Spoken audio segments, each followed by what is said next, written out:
자, 우선 조금 전 들어온 이 속보부터 좀 확인해서 전해드리도록 하겠습니다. 오늘 차관급 12명의 임명 인사가 단행이 됐습니다. 이재명 대통령은 법제처장의 대장동과 위증교사 사건 변호인이었던 조원철 변호사를 임명을 했고요.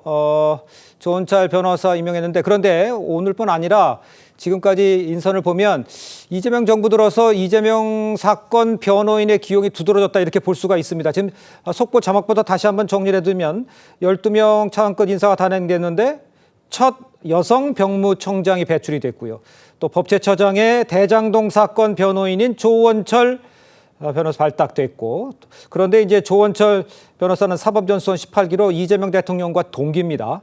또 이 정부 들어서 대통령 사건 변호인, 아까 제가 말씀드린 대로 이재명 대통령 사건 변호인이 기용된 것들이 지금 두드러져 있는 모습이고, 야당에서는 이 대장동 변호인 출신의 법제처장을 임명한 것에 대해서 방탄과 보훈 인사 아니냐, 이런 비판의 목소리가 나오고 있는 상황입니다. 자, 그러면 이제 화면에 나오고 있는데요. 대통령 민정수석비서관의 대장동 변호사 이태영 민정비서관 화진으로 좀 보여주시죠. 그리고 공직기강비서관의 선거법 관련 변호사인 전치용 변호사를 임명을 했습니다. 그 밖에도 보시는 것처럼 정부 요직 7곳 정도의 이재명 대통령 사건 변호인들이 지금 포진해 있는 상황이 돼버린 겁니다. 글쎄, 먼저 특별한 배경이 있는지 먼저 최진영 변호사께서 좀 먼저 어떻게 느끼셨는지 설명을 좀 해주시죠.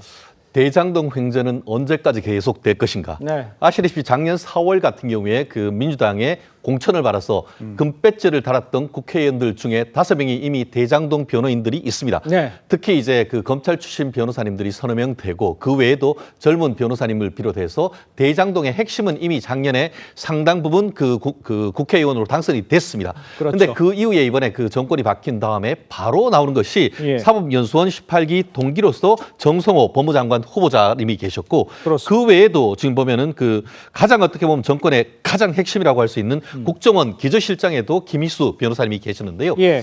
사실 지금 조원철 변호사님 같은 경우에는 제가 있는 로펌 같은 건물에 있어서 자주 뵙는 분이기도 했었는데, 네. 이분도 지금 이재명 어떻게 보면 대통령의 대장동 변호인으로 계속 해 오다가, 사실 지금으로서는 이재명 대통령이 되니까 재판이 다 정지했지 않습니까? 그렇습니다. 그 변호사님들 이제 더 이상 변론을 안 해도 되는 이런 상황 속에서 그 변호사님들한테 자리를 하나씩 준다?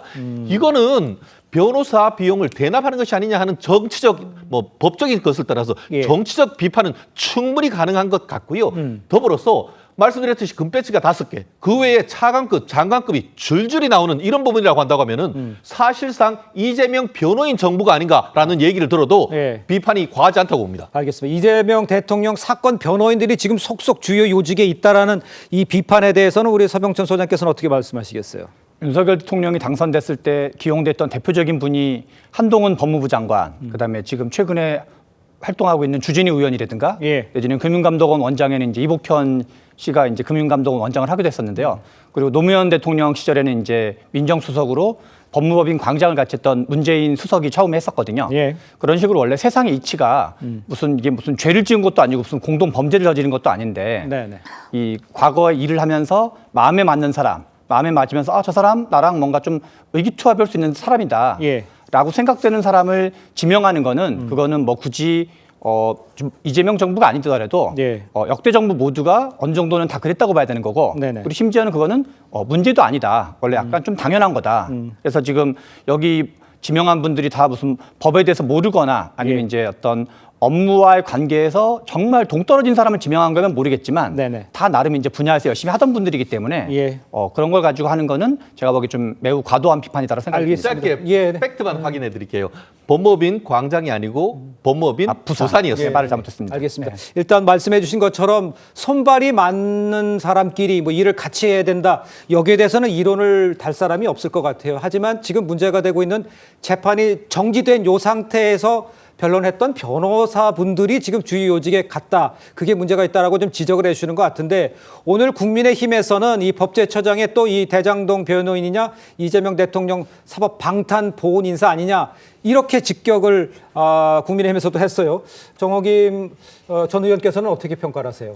이거는 법 전문가가 아니더라도 지금 그 대장동 변호인, 또 선거법 변호인, 대북상금 변호인 뭐 이런 사람들이 그 권력의 주요 요직을 지금 점하는 것 아니겠습니까? 네. 그렇다 보면은 상식적으로 그런 보훈 인사라는 느낌을 강하게 가질 수밖에 없는 것이고요. 여기에 덧붙여 갖고 지금 특사단이 발표가 되거든요. 네네네. 그런데 보니까 이제 선대위에서 역할을 했던 분들을 특사단의 뭐 단장으로 해서 보내겠다라는 것인데, 그렇죠. 그러면은 특사 그러면은 외국의 경우에는 굉장히 중요한 임무를 띠고 그 나라를 가는 사람을 특사라고 합니다. 예. 그런데 지금 보면은 뭐 EU, 그다음에 파리, 런던 뭐 이렇게 나오거든요. 그래서 보기에 따라서는 물론 그런 의도로 하진 않았겠지만 보훈 인사에 더해서 이거 보훈 특사 아니야라는 의구심을 가지는 사람들도 있을 거라고 저는 헤아려 봅니다. 네, 방탄 보훈 인사 뭐 전체가 다 그렇지는 않지만 보면 그런 변론했던 변호사들이 주요 요직에 갔다는 지적에 대해서는 어떻게 생각하십니까? 일단 뭐 앞서 우리 최병준 소장께서 말씀하셨지만 예. 사실 이러한 현상은 뭐 어제 오늘 일은 아니잖아요. 예. 뭐 역대 정권이 바뀔 때마다 대통령들의 핵심 측근들이 요직에 기용된다는 그 이야기가 상당히 쏟아졌던 것은 사실이고요. 뭐 과거 뭐 멀리 갈 필요도 없잖아요. 윤석열 대통령 같은 경우에 중앙고등학교 동문들이 다 요직에 앉았고 그분들이 결국은 지난 12.3 비상계엄에 핵심적인 역할을 했던 분들이잖아요. 네. 그리고 특히 법제처장, 오늘 지금 문제된 그 법제처장인데 법제처장에 윤석열 대통령이 누구를 앉혔습니까? 자신의 대학 동기였던, 그리고 또 자신 장모의 변호사였던 이완규 전 법제처장을 앉았잖아요. 그럴 때 상당히 그러니까 비판들이 있었죠. 그렇기 때문에 그런 측면에서 본다고 한다면 민주당도 이런 비판에 대해서 상당히 저는 겸허하게 들어야 된다는 생각 분명히 듭니다만 예. 아울러서 그러면 국민의힘도 이런 부분들을 비판을 하기 전에 네. 그 전임 정권 때의 그때 왜 침묵했는지 그분에 대한 진짜 진솔한 자기 반성은 먼저 하고 그 이야기를 해야 되는 것이 아닐까라는 생각이 10초만 듭니다. 말씀을 드리자면은요.